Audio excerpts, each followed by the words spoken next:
3 for me and 2 for them. I tell you what I think, I tell you what I feel. Again, please don't call me arrogant, because what I'm saying is true.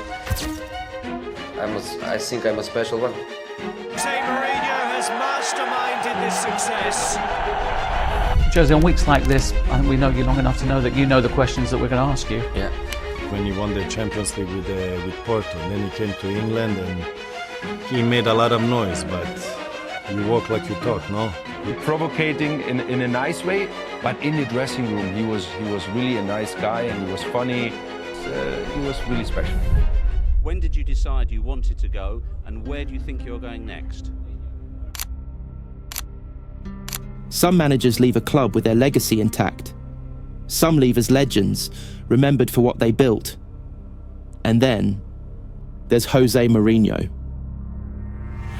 The man, the myth, the self-proclaimed special one, a manager who wins at all costs, leaves behind a trail of chaos, and somehow always seems to burn every bridge on his way out.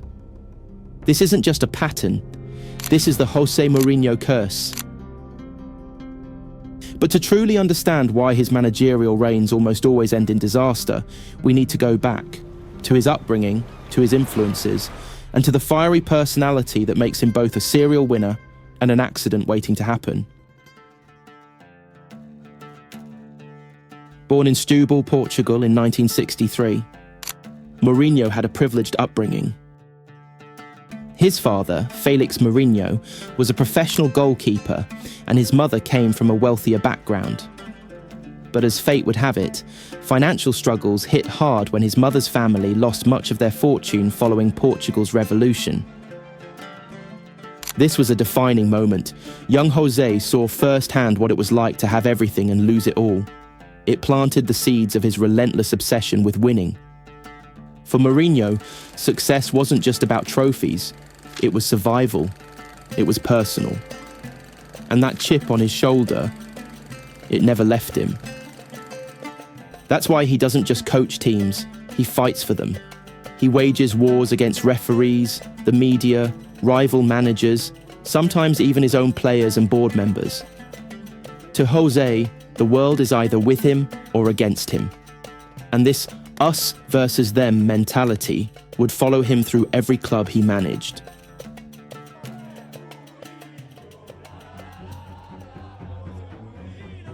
Wherever Mourinho goes, success usually follows, at first. His tactics are built on discipline, pragmatism, and defensive solidity. He doesn't care about playing beautiful football, he cares about results. And in the modern era of high-pressing, free-flowing football, his style can feel like an act of defiance. But it works. Porto, Chelsea, Inter Milan, Real Madrid, Manchester United, he delivered silverware at every single one. His teams become battle-hardened warriors, drilled to follow his tactical instructions to the letter. He creates a siege mentality, making his players believe that the world is against them. And for a while, this approach fuels them. Jose, when he comes in a room, the lights go on, whereas Guardiola pulls the curtains back. But there's a catch. It's exhausting. Mourinho's intensity isn't just directed at opponents. It spills over into the dressing room, the press conferences, even the training ground. He demands loyalty, obedience, and total commitment. And when he doesn't get it, that's when the cracks start to appear. You sound as though you're feeling the pressure. I'm not feeling the pressure, no. You cannot put pressure on me. Mourinho's third seasons at clubs are legendary, not for the right reasons. It almost always ends in disaster. At Real Madrid, he waged war against club icons like Iker Casillas and Sergio Ramos, calling out their egos and accusing them of disloyalty. He questioned Guardiola's reputation and sparked an all-out war in Spain.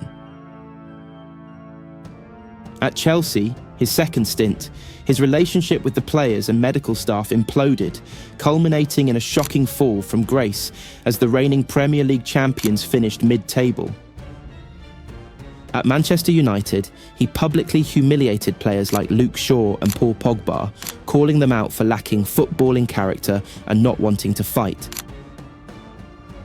At Tottenham, he lost the dressing room so spectacularly that he was sacked 6 days before a cup final. Nobody abroad wants to watch the Turkish league. Who wants to watch this Turkish league? Mourinho never just leaves a club, he tortures it on the way out. The players, the fans, the board, nobody is spared. It's almost a cliche at this point.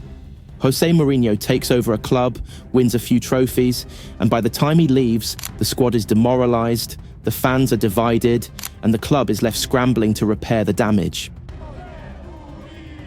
Look at Inter Milan. After winning the treble in 2010, he left, and the club spiralled into years of decline. Look at Chelsea. After his 2015 implosion, the squad turned toxic, and the club had to undergo a massive rebuild. Look at Manchester United. He left behind an expensive but dysfunctional team, divided by rifts he had created between the stars and the fringe players. It's a cycle: win, implode, repeat.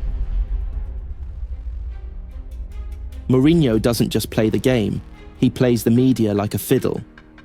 I won more premierships alone than the other 19 managers together.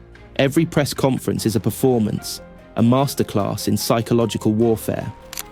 He controls the narrative, shifts the blame, and manufactures conflict to protect his players, or sometimes to throw them under the bus.